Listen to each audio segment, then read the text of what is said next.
El sábado pasado, a las 3 de la madrugada, sonó el fijo de casa. Sí, el fijo, ese que solo usan los del banco o las abuelas que aún se resisten al WhatsApp. Me levanté medio dormido, pensando que algo le había pasado a mis padres o que Mateo se había puesto malo en casa de los abuelos. Pero al descolgar, no escuché a nadie pidiendo ayuda. Era la voz de un hombre. Confundido. Borracho. Elena, preguntó con tono torpe. ¿Dónde estás, joder? Llevo media hora aquí esperándote. Me quedé en silencio. A veces una pausa dice más que 1000 palabras. El tío del otro lado, al no obtener respuesta, soltó algo más. Mira que me dijiste que esta vez no ibas a fallar, otra vez con tu marido. Me tembló la mano. No porque no supiera ya que algo iba mal, sino porque lo supe justo en ese momento. Una cosa es sospechar. Otra, que un tío borracho te diga por teléfono, a las 3 de la mañana, que tu mujer le está dejando tirado porque está contigo. En tu propia casa. Colgué. Ni le grité, ni le pregunté nada. Solo colgué. Me quedé ahí, de pie, con el teléfono aún en la mano y un nudo en el estómago. Me giré y la vi en la cama, durmiendo como si nada. Elena. Mi mujer. La madre de mi hijo. Boca arriba, en pijama, respirando tranquila. Nunca pareció tan lejana. Me fui al salón, apagué todas las luces y me senté en el sofá en silencio, sin moverme, como si fuera parte del mobiliario. Sentía que acababa de abrir la tapa de algo que llevaba tiempo podrido, y ahora empezaba a oler. No podía volver a dormir. No quería mirarla. No quería tocarla. Pero tampoco quería actuar sin estar seguro. Y ahí empezó todo. Ese fue el instante exacto en el que algo dentro de mí cambió. El domingo no le dije nada. Ni una palabra. Me limité a observar. A memorizar. A comparar. Cada gesto, cada palabra, cada cambio sutil. Como si fuera la primera vez que la veía, pero con la mirada de alguien que sabe que está a punto de descubrir algo feo. Y te juro que no fue por celos.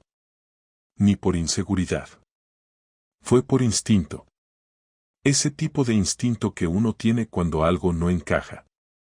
Como cuando entras a una habitación y notas que han movido algo aunque no sepas qué. Eso fue hace una semana. Y desde entonces todo ha ido tomando forma. Cada pieza. Cada silencio. Cada excusa. Y no. No fue el teléfono lo que me lo dijo. Fue ese cabrón borracho llamando a mi casa por error, en mitad de la noche. Y a partir de ahí, empecé a tirar del hilo. La mañana siguiente fue rara, porque no pasó nada raro. Desayunamos los tres juntos, como si no hubiera pasado nada, como si no me hubiera despertado a las 3 de la mañana con un tipo preguntando por mi mujer. Elena preparó café, le puso nocilla a las tostadas de Mateo, me sirvió zumo como siempre. Se sentó enfrente mía y empezó a contar que esta semana tendría 2 claustros, que una madre pesada había vuelto a quejarse porque su hija no sacaba notas buenas, que la fotocopiadora del centro seguía jodida. Todo normal, todo correcto. Pero yo no escuchaba. Yo solo miraba. Su cara, sus gestos, la forma en que evitaba mirarme más de unos segundos seguidos. Su risa forzada cuando Mateo soltó una tontería. Sus ojos bajando a la taza mientras hablaba. Llevábamos más de 10 años juntos y, aunque no me considero especialmente listo, sé leer cuando alguien actúa como si tuviera algo que esconder. Y esa mañana Elena actuaba como si supiera que había algo en el aire, pero no estaba segura de si yo lo había respirado todavía. Lo primero que hice fue volver a mirar el registro de llamadas del fijo.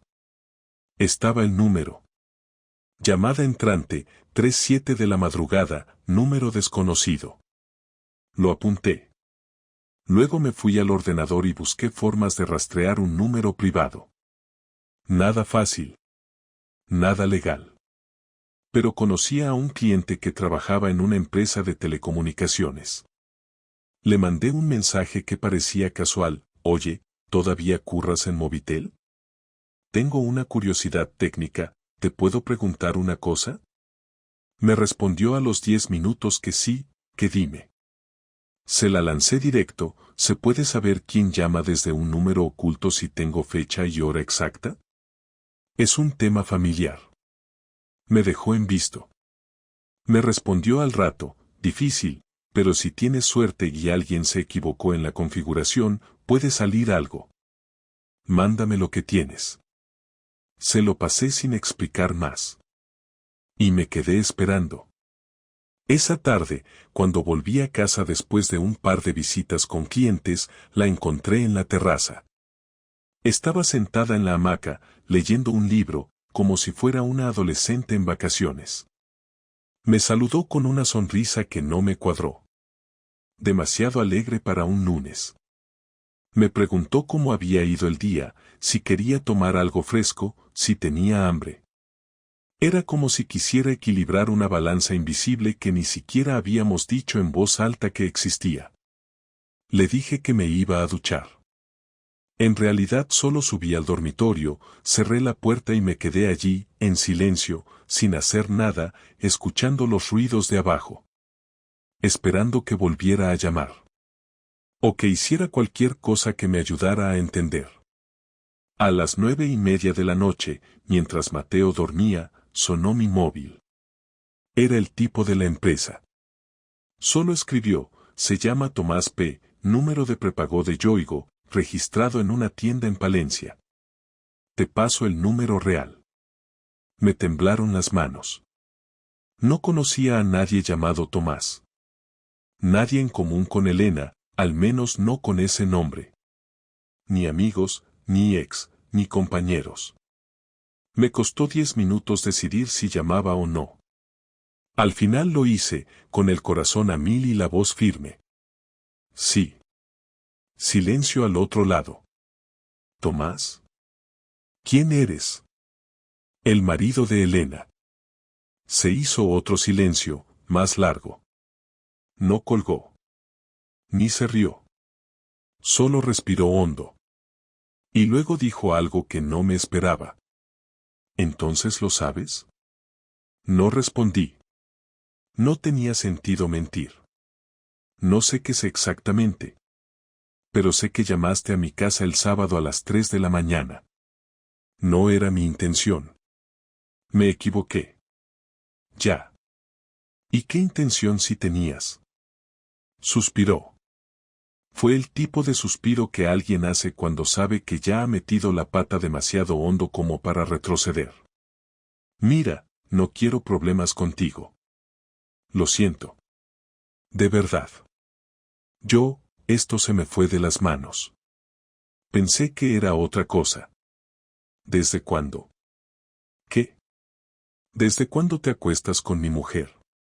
No voy a hablar contigo de eso. Es asunto entre ella y yo.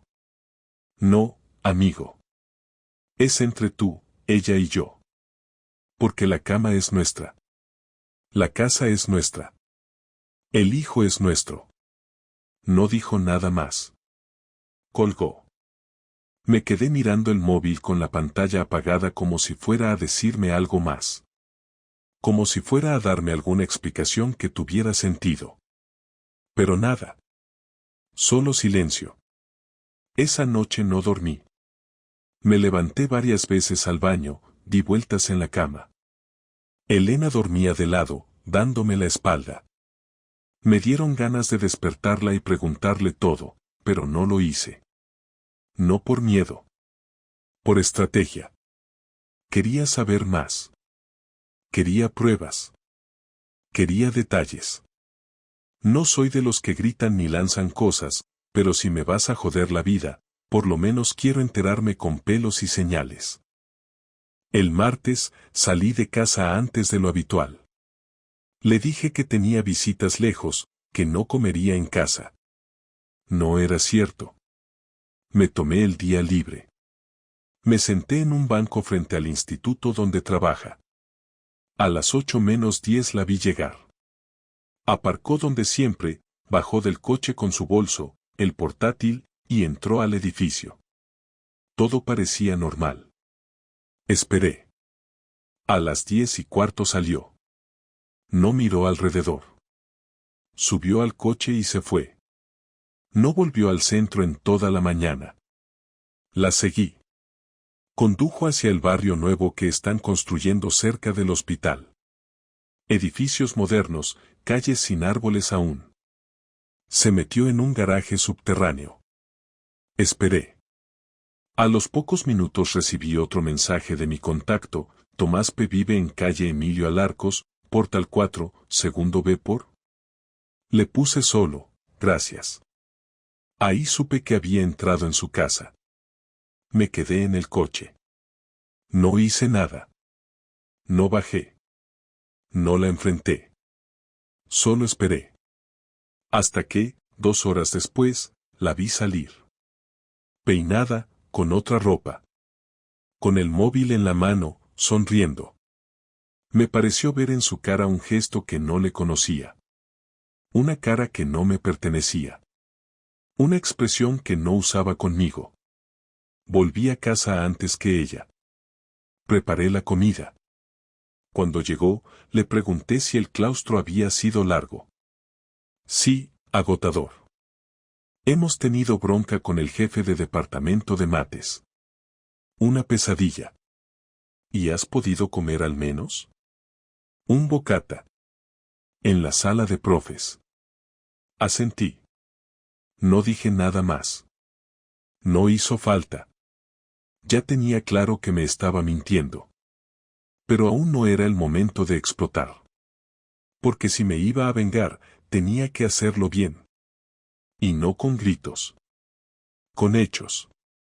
La noche del martes fue una de esas noches que parecen una prueba de resistencia, porque tenía delante a una mujer que había compartido 10 años de mi vida conmigo y que ahora actuaba como si no pudiera sostenerme la mirada durante más de 3 segundos seguidos. Y yo tenía que comportarme con naturalidad para no estropear lo que estaba preparando, porque sabía que si le daba la menor pista de que algo había cambiado en mí, ella se pondría a la defensiva o inventaría alguna historia para ganar tiempo, y yo no quería historias, quería hechos que no pudiera negar, así que me limité a cenar con ella como si fuera un martes cualquiera.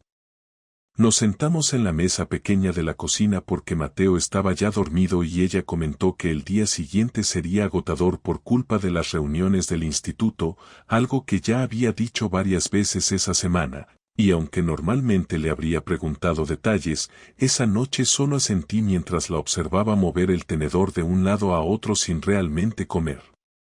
A esas alturas yo ya sabía que tenía algo planeado, porque su inquietud era demasiado evidente y su capacidad para disimular nunca había sido buena. Así que me limité a escuchar sin añadir nada que pudiera desordenar la escena, porque en ese momento todavía necesitaba la última pieza para obligarla a enfrentarse a la verdad sin escapatoria posible. Después de la cena, mientras recogíamos, decidió ponerse cariñosa de una manera que llevaba semanas desaparecida, y en otra circunstancia habría sido un alivio. Pero esa noche era un gesto que no encajaba con nada y que solo confirmaba que algo pasaba dentro de su cabeza. Me abrazó por detrás mientras yo fregaba un plato y me dijo que estaba cansada y que quizá necesitábamos un fin de semana juntos pronto, pero cada palabra sonaba calculada, como si hubiera leído en algún sitio que cuando una mujer se siente culpable debe proponer planes románticos para disimular. No respondí a lo del fin de semana, porque no quería darle espacio para reorganizarse mentalmente, así que simplemente me separé suavemente y le dije que necesitaba adelantar trabajo, y esa frase bastó para que entendiera que no seguiría la conversación. Subí a mi despacho y me senté frente al ordenador sin tocarlo, solo escuché el sonido de la lavadora, luego el del secador de pelo, luego el silencio absoluto que significa que alguien está en la cama pensando demasiado. El miércoles tomé una decisión, ya no necesitaba recopilar más información, solo necesitaba el momento exacto para que ella revelara sola lo que llevaba escondiendo. No quería pillarla otra vez en la calle ni en un garaje, quería que lo dijera en voz alta, porque si no lo decía ella, si simplemente la acusaba sin darle espacio para que se hundiera por su propio peso, siempre existiría la posibilidad de que se hiciera la víctima o utilizara el argumento de que todo eran sospechas sin confirmar. Así que me propuse tensar la cuerda hasta que ella hablara. Fui al trabajo por la mañana, cumplí con un par de visitas para no levantar sospechas en nadie y al mediodía decidí aparecer por sorpresa en el instituto, algo que no había hecho nunca porque no me gustaba irrumpir en su espacio profesional. Aparqué enfrente justo cuando los alumnos salían al recreo y entré por la puerta principal diciendo que iba a dejarle un cuaderno que supuestamente había olvidado en casa. La recepcionista me dejó pasar con una sonrisa porque me había visto antes alguna vez en reuniones de padres, y mientras caminaba por el pasillo pude ver su expresión cuando me vio de lejos, porque Elena se giró con un gesto automático de saludo, pero en cuanto identificó que era yo y no un compañero suyo, su cara se tensó como si acabara de perder el equilibrio. Me acerqué sin prisa, le di el cuaderno inventado y le dije que justo pasaba por allí y pensé en acercarme. Ella sonrió con educación, sin naturalidad, como si estuviera en una obra de teatro y no supiera dónde poner las manos. Agradeció el gesto, preguntó si me apetecía tomar un café rápido en la sala de profesores y acepté, porque justamente ese pequeño café nos dio un escenario perfecto para medir cómo estaba reaccionando internamente. En la sala de profesores, intentó comportarse como una mujer que no tiene motivos para sentirse expuesta. Me habló del comportamiento de un alumno, de un proyecto que estaban preparando y de una excursión pendiente que quizá les tocaba organizar, pero cada vez que alguien entraba, ella cambiaba el tono, bajaba la voz o movía el brazo para colocarse el pelo detrás de la oreja, algo que hacía cuando estaba nerviosa desde que la conozco. Yo asentía todo sin presionarla, porque la verdadera confrontación no debía ocurrir en su trabajo sino en casa, donde no tendría margen para escaparse con excusas. Después del café, la abracé antes de salir del instituto, un abrazo que ella recibió con cierta rigidez, como si no supiera qué debía transmitir. Yo la solté enseguida y me fui sin mirar atrás. Al llegar a casa, supe que tenía que preparar el escenario completo para esa misma noche, así que recogí las cosas de Mateo, hablé con mis padres y les pedí que se quedara allí a dormir, con la excusa de que queríamos organizar una salida de pareja al día siguiente que empezaría temprano. Mis padres no hicieron preguntas porque estaban encantados con la idea. Preparé la casa como si no fuera a pasar nada, incluso puse música suave y dejé una botella de vino en la encimera, y cuando ella llegó por la tarde noté que se sorprendió al ver la mesa puesta para dos. Le dije que Mateo estaba con mis padres y que pensaba que nos vendría bien hablar tranquilos. Se quedó quieta unos segundos, demasiado tiempo para algo tan simple, y luego dijo que le parecía buena idea, pero su voz no coincidía con su expresión, porque sonó dulce pero su rostro parecía preocupado. Durante la cena, intentó llevar la conversación hacia temas agradables. Dijo que el día había sido productivo, que había ganas de que llegara el fin de semana, que quizá podríamos hacer una excursión a Zamora o incluso pasar la noche en algún hotel. Yo la dejé hablar hasta que terminó el último sorbo de vino y entonces decidí abrir la puerta sin rodeos, pero sin gritar. Le pregunté si había algo que quisiera contarme. No mencioné nombres ni horarios ni llamadas. Solo eso. Ella se quedó quieta, bajó los ojos y dijo que no entendía a qué me refería. Repetí la pregunta, esta vez sin apartar la mirada. Ella tragó saliva y empezó a juguetear con el borde del mantel. Dijo que estaba cansada, que quizás estaba un poco distante por estrés, pero que no había nada que yo debiera preocuparme. Le dije que ese no era el tipo de respuesta que esperaba. Ella levantó la mirada con el gesto de alguien que quiere defender algo pero todavía no ha encontrado las palabras adecuadas y dijo que no sabía qué me estaba imaginando.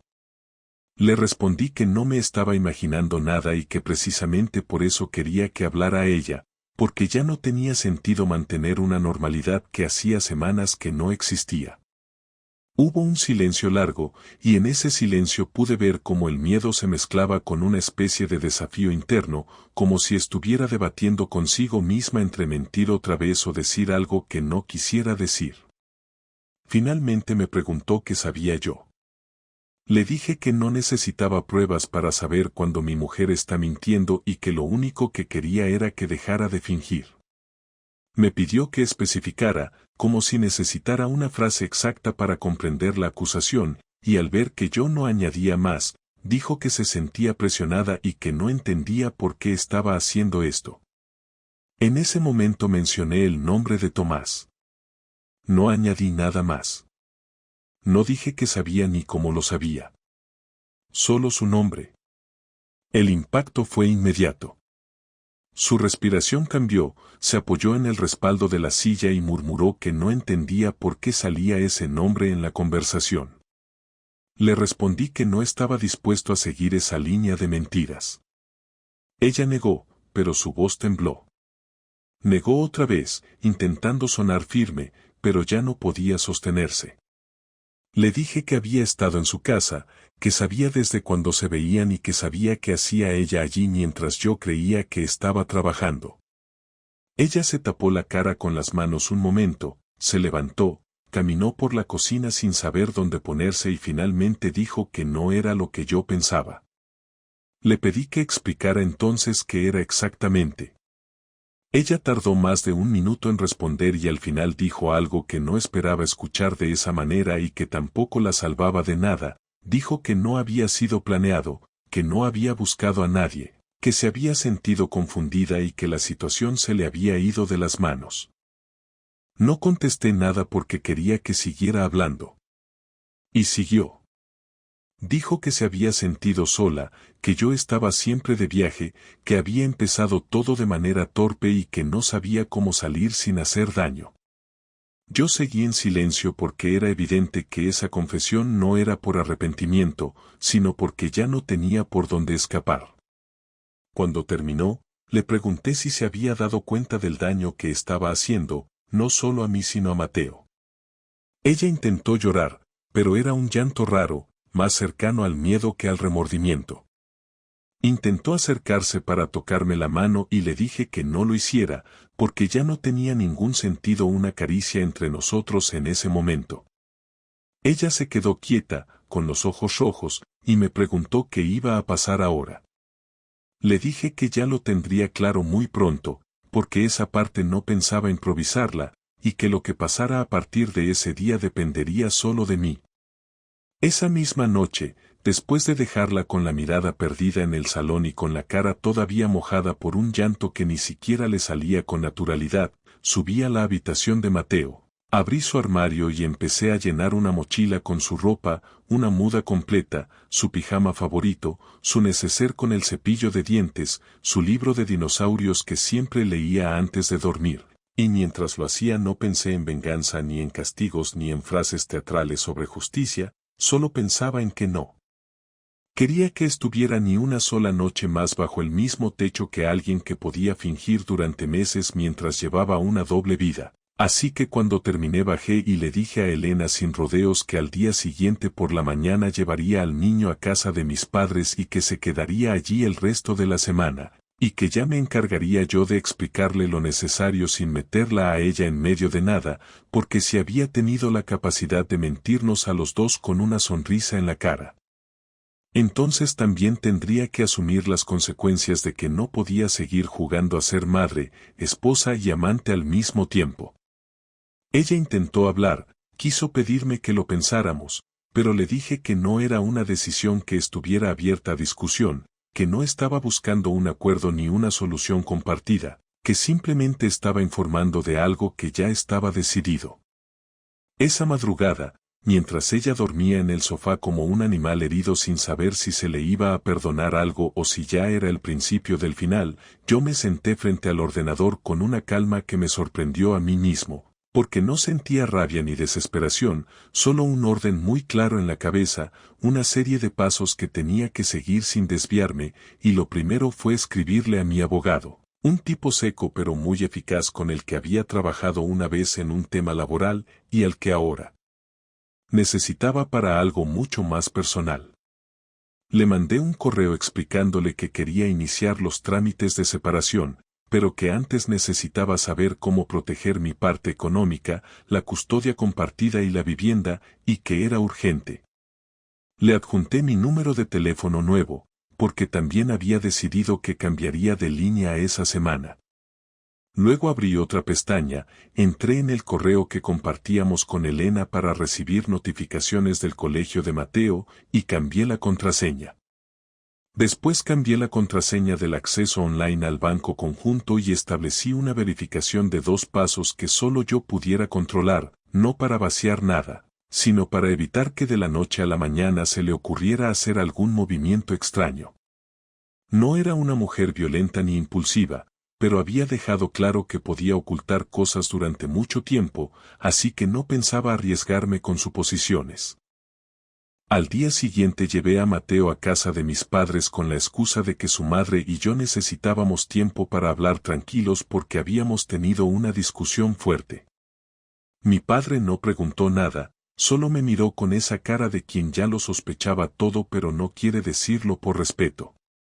Mi madre sí preguntó más, quiso saber si tenía algo que ver con el cambio que había notado en Elena los últimos meses, y le respondí que no podía hablar de eso todavía pero que pronto lo entendería todo. Les pedí que no dejaran que Mateo usara el teléfono para hablar con ella sin que yo estuviera presente, porque no quería que ella intentara manipularlo emocionalmente ni que le dijera mentiras que luego costaran desmontar. Mi madre no entendía por qué hablaba así de su nuera, pero asintió sin discutir, y cuando me despedí, Mateo me abrazó fuerte, sin saber que esa semana sería clave para todo lo que vendría después. Esa misma tarde, mientras ella seguía sin saber exactamente qué pasaría, salí con el coche sin decirle a dónde iba. Conduje hasta una copistería que abría hasta tarde y imprimí una copia del registro de llamadas del teléfono fijo, el correo que me había enviado mi contacto con los datos de Tomás, y capturas de pantalla de los movimientos sospechosos de la cuenta común, porque quería tener todo eso organizado cuando hablara con el abogado en persona.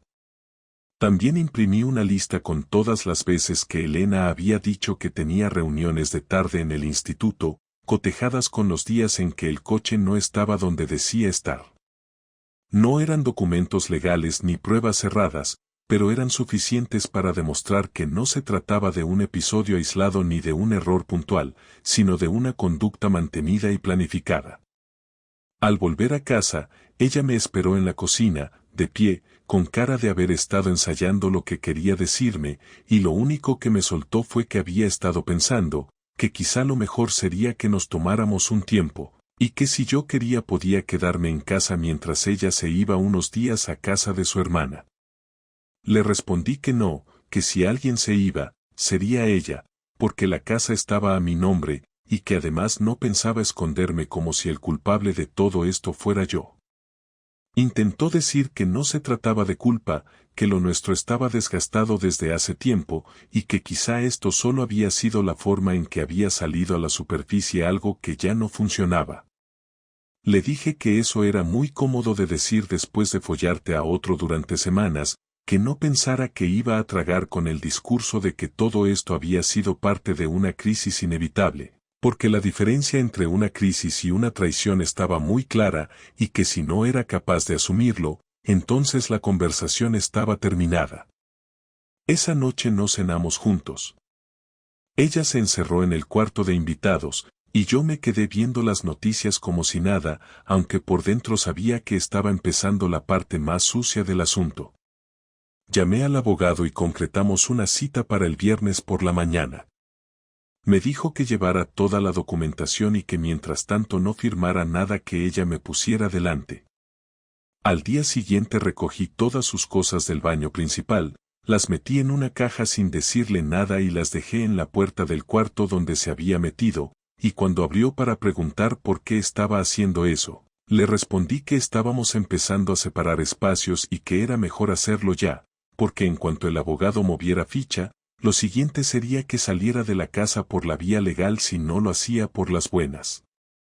Me dijo que estaba siendo cruel, que no pensaba que yo fuera capaz de portarme así, y le respondí que durante meses ella había estado viniendo a esta casa, besando a nuestro hijo, compartiendo mi cama, mintiéndome en la cara y yéndose a follar con otro sin pestañear, así que si ahora le parecía que ponerle sus champús en una caja era un acto cruel, era porque no entendía en qué mundo vivía.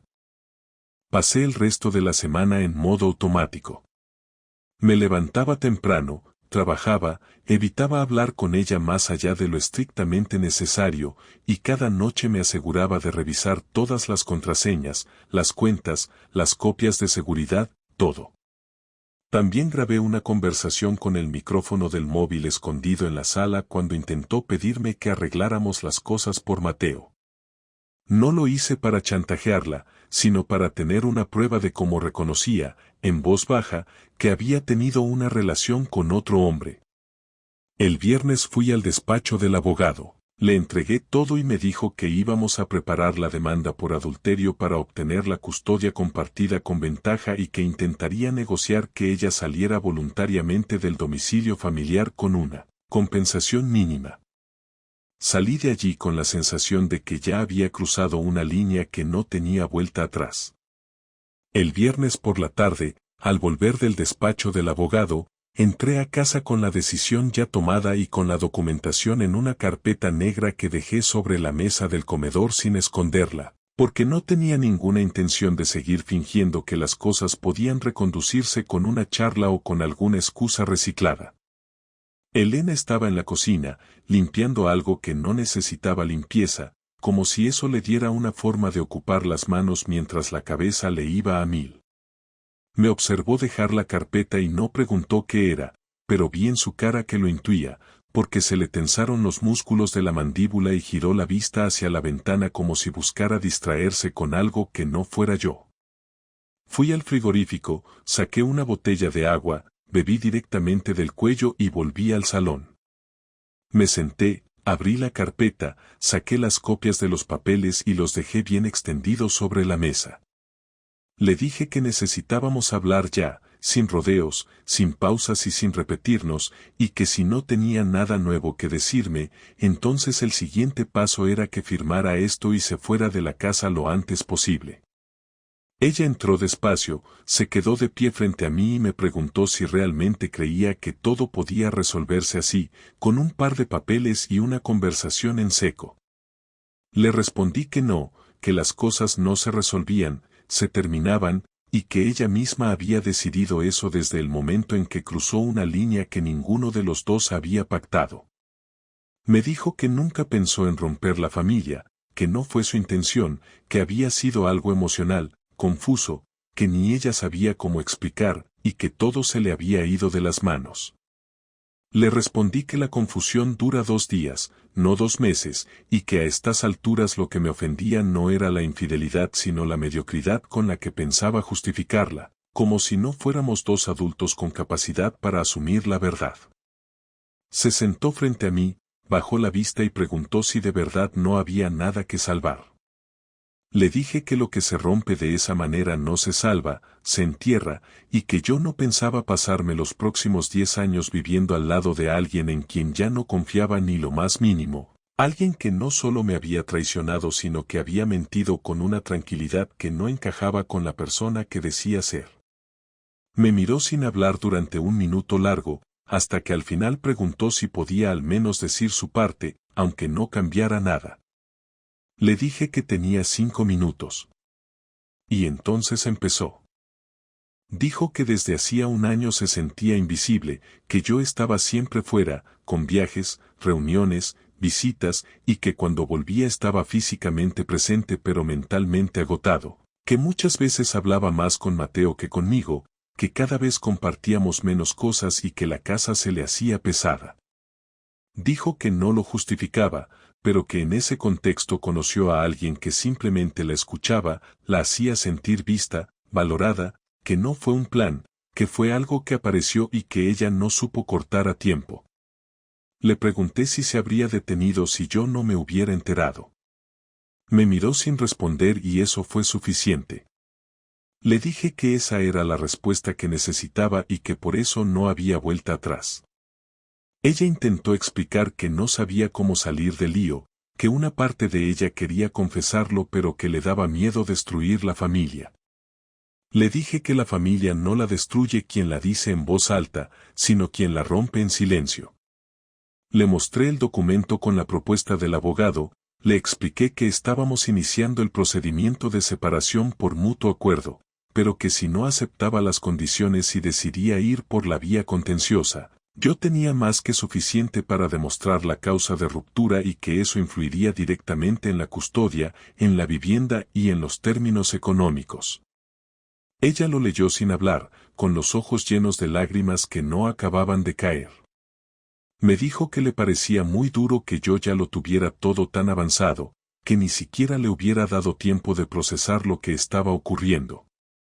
Le respondí que yo había tenido semanas para procesarlo en silencio mientras ella volvía a casa con la ropa cambiada, con historias sobre reuniones que nunca existieron y que si algo estaba siendo duro, era para mí, no para ella.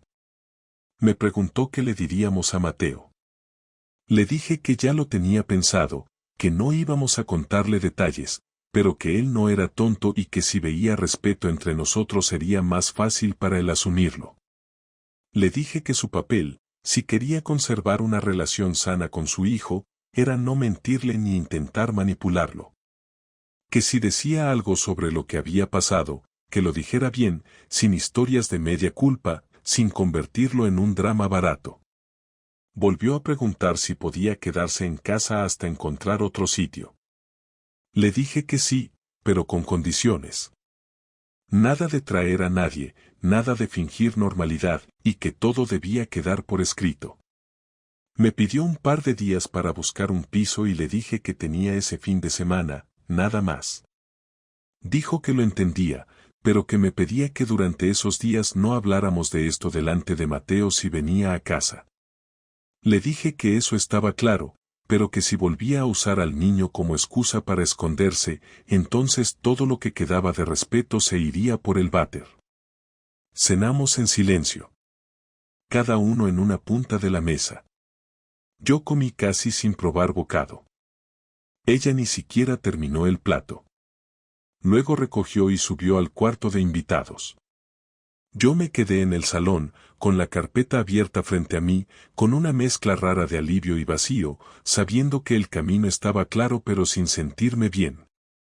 Pensé en llamar a alguien, a un amigo, a mi hermana, a alguien que me escuchara sin juzgar, pero decidí esperar. Aún quedaban cosas por cerrar.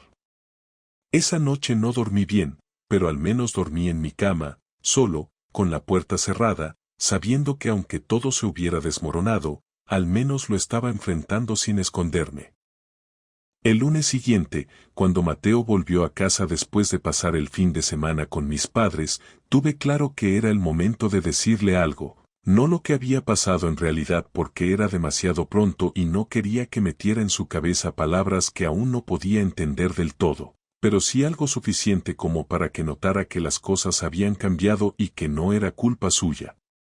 Me senté con él en el sofá, le pedí que bajara el volumen del dibujo que estaba viendo y le dije que mamá y yo íbamos a estar un tiempo viviendo en casas distintas, que eso no significaba que él fuera a dejar de vernos ni que íbamos a desaparecer, pero que necesitábamos organizar la casa de otra manera y que durante unas semanas las cosas iban a ser diferentes. Mateo preguntó si era por una pelea, si nos habíamos enfadado, y le dije que sí, que a veces los mayores también se equivocan, y que cuando pasa eso lo mejor es darse espacio para que no se hagan más daño. Me abrazó y me dijo que no quería que nos separáramos, y le repetí que él no iba a perder a nadie, que siempre íbamos a estar ahí, que lo importante era que se sintiera querido. No hizo más preguntas. Se fue a su habitación y se puso a ordenar sus juguetes como si necesitara hacer algo con las manos para no pensar. Elena estaba en la cocina, escuchando la conversación desde la distancia. Cuando pasé por su lado, no dijo nada, solo me miró con una mezcla de agradecimiento y tristeza, y por primera vez en mucho tiempo no intentó justificarse ni añadir ningún comentario. Sabía que todo lo que se podía decir ya estaba dicho. Esa tarde, mientras Mateo hacía los deberes, ella salió a ver un piso que había encontrado en un grupo de Facebook.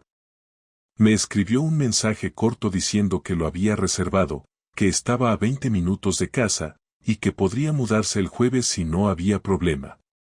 Le respondí que me parecía bien, que mientras más rápido se organizara todo, mejor para todos. El martes empezó a meter sus cosas en cajas. No las hacía con urgencia, pero tampoco con pausa. Iba y venía por la casa como alguien que se mueve en un lugar que ya no le pertenece. Yo no interferí. Si necesitaba ayuda, que la pidiera. No lo hizo. La noche del miércoles, cuando Mateo ya dormía y todo estaba casi embalado, entró al salón y me preguntó si podíamos hablar 5 minutos sin discutir. Le dije que sí. Se sentó al borde del sofá, con las manos entrelazadas, como si fuera a presentar un proyecto en una sala llena de desconocidos. Me dijo que sabía que lo había jodido todo, que no esperaba que la perdonara, que tampoco sabía si se lo merecía, pero que necesitaba decirme que a pesar de todo lo que había hecho mal, no había dejado de quererme nunca. Le respondí que eso ya no importaba. Que querer a alguien no te da derecho a hacer cualquier cosa. Que lo que destruye una relación no es la falta de amor, sino la falta de respeto. Ella asintió, sin discutir. Me dijo que el nuevo piso era pequeño pero suficiente, que no quería pedir pensión ni nada más allá de lo que Mateo necesitara, que entendía que la casa se quedara a mi nombre y que no iba a complicar las cosas legalmente. Le respondí que esa era la única forma de que no perdiéramos la poca dignidad que nos quedaba en medio de todo esto, que si realmente quería demostrar algo, ese era el camino. Me preguntó si pensaba volver a confiar en alguien. Le dije que ahora mismo no pensaba en eso. Que lo único que me importaba era estabilizar a Mateo, recuperar mi rutina y dormir sin sobresaltos. No insistió. El jueves, cuando la furgoneta de la mudanza aparcó en la puerta, Mateo pensó que era una entrega, pero cuando vio a su madre salir con cajas, entendió sin que nadie se lo explicara. Bajó al rellano y le preguntó si se iba a vivir a otra casa. Elena se agachó, lo abrazó y le dijo que sí, pero que podía ir cuando quisiera, que iba a tener su cama allí, que iban a cocinar juntos y que podía llamarla todos los días. Mateo no lloró. Solo asintió y le preguntó si podía llevarse la consola pequeña. Elena le dijo que por supuesto. Yo no dije nada, solo esperé a que terminaran. Cuando todo estuvo cargado, ella volvió a subir a casa por última vez. Me dijo que si alguna vez necesitaba ayuda, que no dudara en pedírsela. Le respondí que lo tendría en cuenta. No nos abrazamos. No nos dimos la mano. Solo se fue. Cerró la puerta sin hacer ruido. No miró atrás. Esa noche, la casa se sintió extrañamente tranquila. Mateo me pidió que durmiera con él. Accedí. Nos acostamos juntos en su cama. Me dijo que no entendía del todo por qué había pasado esto, pero que esperaba que estuviéramos todos bien. Le dije que lo estaríamos.